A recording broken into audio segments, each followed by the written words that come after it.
There's a lot of places that don't let me perform simply because I'm Black. That doesn't really get to me because I'm trying to show the world that, you know, music is universal, it can unite us all.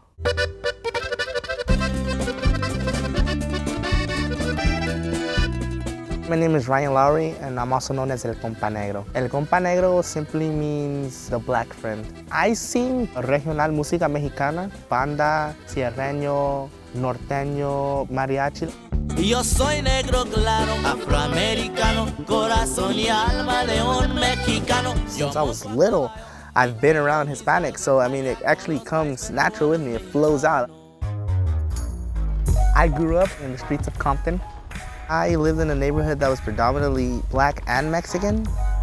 It's a wonderful thing to say, you know, I came from Compton, because they say a lot of people don't make it out. I've traveled to a lot of places, and I'm all over TV, and I can say, hey, I'm from Compton. A lot of people tell me like, hey, you're supposed to be Mexican, God just left you in the oven too long.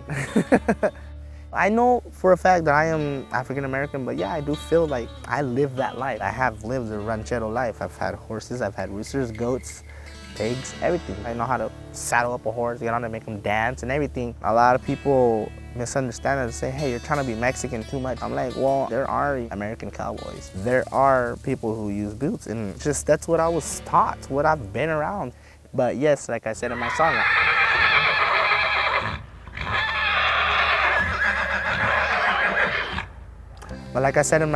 I have the heart and soul of a Mexican, and I think that pretty much is what counts.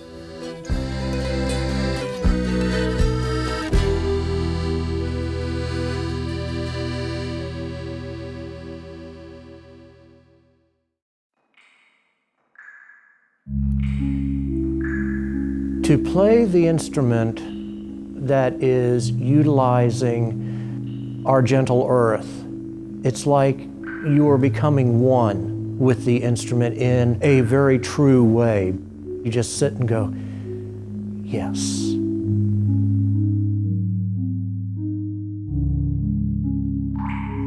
We're looking at the great stalagpipe organ of the Luray Caverns in Luray, Virginia.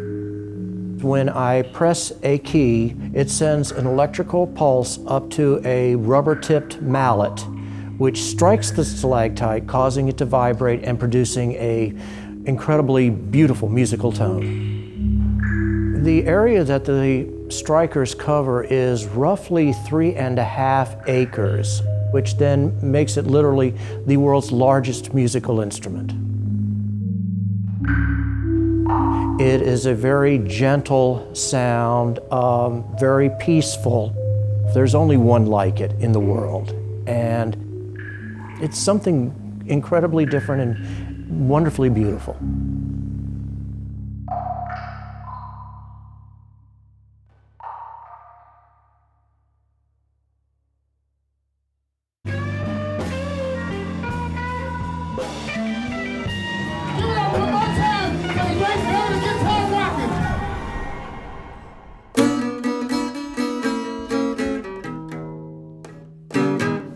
Blues is a feeling, and it is an experience.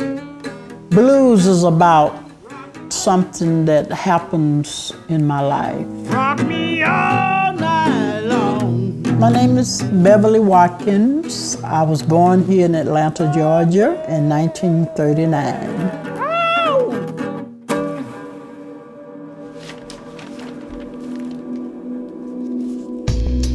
Beverly Watkins was a pioneer for women in blues. When I was playing back in the 60s, there wasn't no female guitar players, not in Georgia. They said I play like a man, but they're using the wrong terminology. The main thing is because I play so good. After high school, Beverly began touring with the band Piano Red and the Meter Tones. Shortly thereafter, she was opening for some of the biggest acts in music. We opened up for James Brown, B.B. King, Otis Redding. I played over 2,000 or 3,000 shows. Back in those days, The artists took time and helped each other.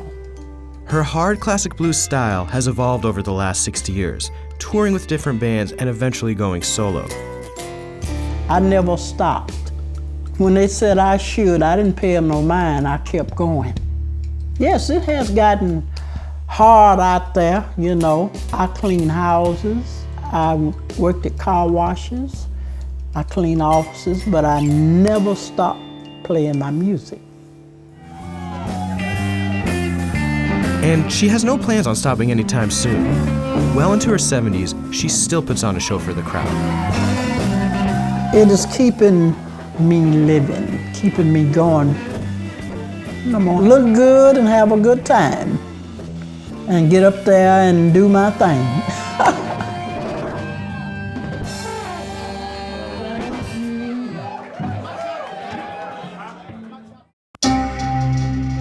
I went to the darkest places I could ever go. Drugs, violence, everything. I went on a vision quest. The vision quest is like your true calling. For me, it's hip hop.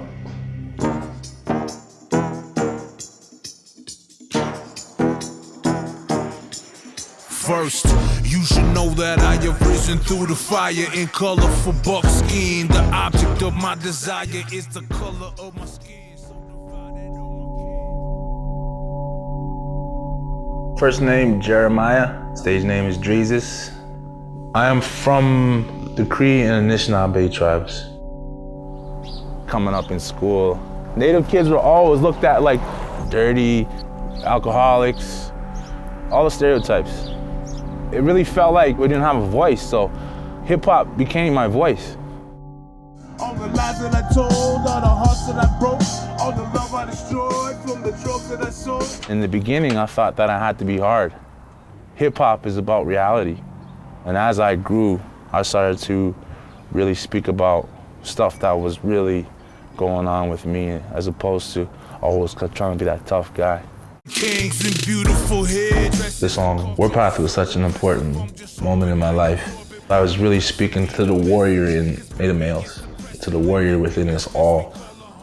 Baby, no faking here for the fans. I'm shouting out Bobby Jones, my auntie, my Muslim George. I'm drawing all of my strength from my people here before me, man.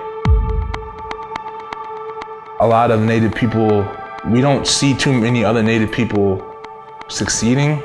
We like to stay in the dark. And maybe that's because we were pushed into the dark for how many centuries.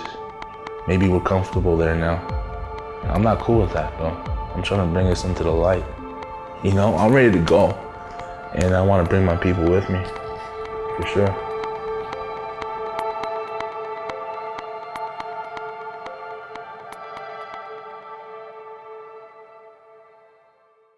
You think they ready to sing, Dirty Walk?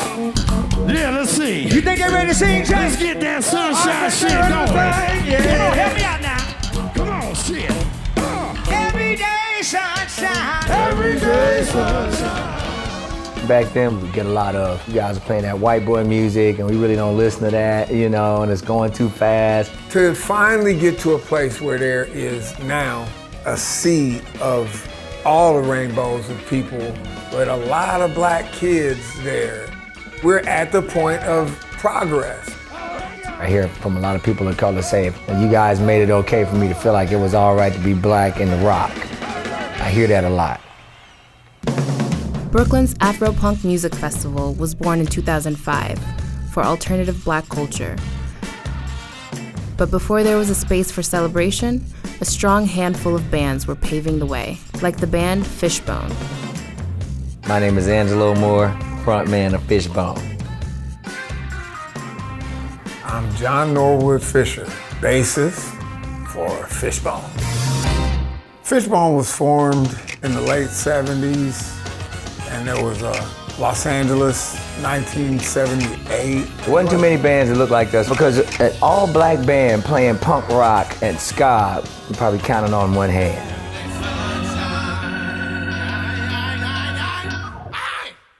The crazy part about it was, while we were starting to play a lot of rock and roll, we really weren't embraced too much by the black public.